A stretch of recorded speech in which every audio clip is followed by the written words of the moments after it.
So what you see here is the information center, direction, outside temperature, time, stuff like that for a 2002 Ford Sports Trac.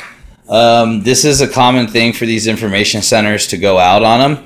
And if you know what you're doing, it's actually a pretty easy fix, and I wanted to take the time to show you here real quick. Without getting into a whole lesson about circuit boards and electricity and all that other stuff, I'd like to point out to you here that on these vehicles and on this particular setup, you have some resistors here.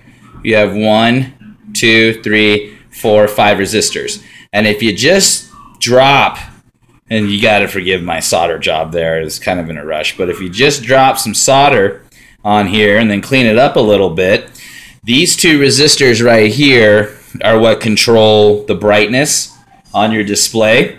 So instead of having to replace the whole display, a lot of times you can just get away with making a nice little solder. So let's go plug this into the vehicle and see if our solder worked.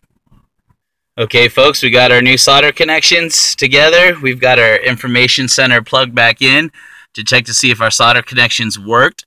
And lo and behold, looky there, we now have display again. So that's the difference between a mechanic and a technician. A technician knows how to fix things, mechanics just swap out parts.